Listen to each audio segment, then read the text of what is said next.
The murder of Franz Ferdinand did not immediately set Europe alight. International tensions in early July remained low. But behind the scenes in Vienna, leaders were planning how to take revenge on Serbia. In Sarajevo, the trial of Gavrilo Princip was underway. The court had plenty of evidence to prove that Serbian army officers had helped him. And with Germany's unconditional support, that was enough for Austria. She sentenced Princip to 20 years in jail, where he died in 1918. She sent Serbia an ultimatum.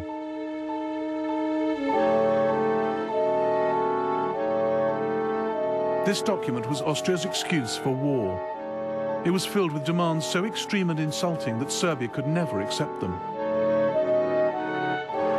But just in case they did, the Austrian ambassador in Belgrade was ordered to reject any reply as unacceptable. He delivered the ultimatum at 6 p.m. on the 23rd of July, 1914.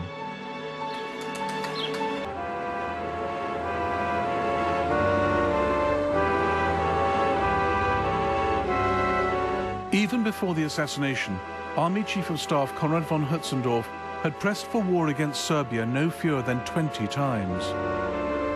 Now he made his case again. I expressed to His Majesty my opinion that war with Serbia was unavoidable. That is entirely correct, said His Majesty. The Kaiser was on his yacht in Norway when the text of the Austrian ultimatum arrived. The Kaiser arrived on deck as usual after breakfast and said to me, I was still holding the wireless message, "That's a pretty strong note for once in a while." "It certainly is," I replied, "but it means war." Whereupon the Kaiser observed that Serbia would never risk a war. Austria-Hungary declared war on Serbia that same day.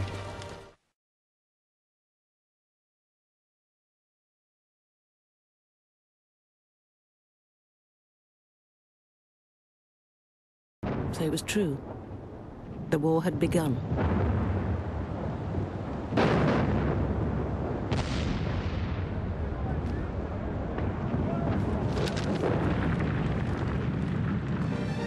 It was still only a war between Austria-Hungary and Serbia. And on the 29th of July, as the shells fell on Belgrade, there was a final attempt to keep it that way.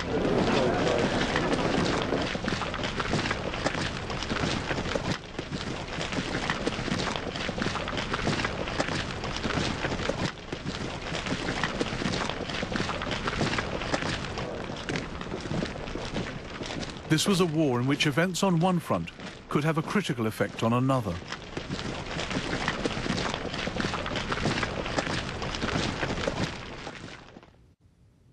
With Russia massing on her borders, Germany was horrified to learn Austria had concentrated her reserves not against Russia, but down in the Balkans to deal with Serbia. Meanwhile, the main Serbian army had marched up from the south of the country, gathering numbers as it went. On the 12th of August, it finally met the Austrians at Ser Mountain. And as the Austrians faced up to the Serbs, the First World War started here as it would go on everywhere else. A war in which old scores would be settled and the rule book thrown away.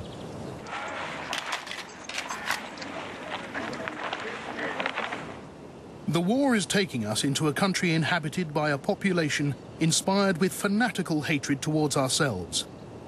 An attitude of extreme severity, extreme harshness and extreme distrust is to be observed towards everybody.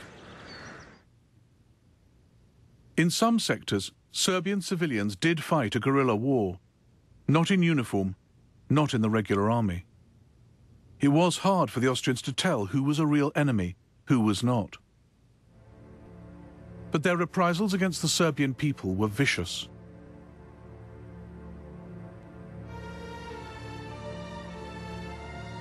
This was a war of nationalities and races.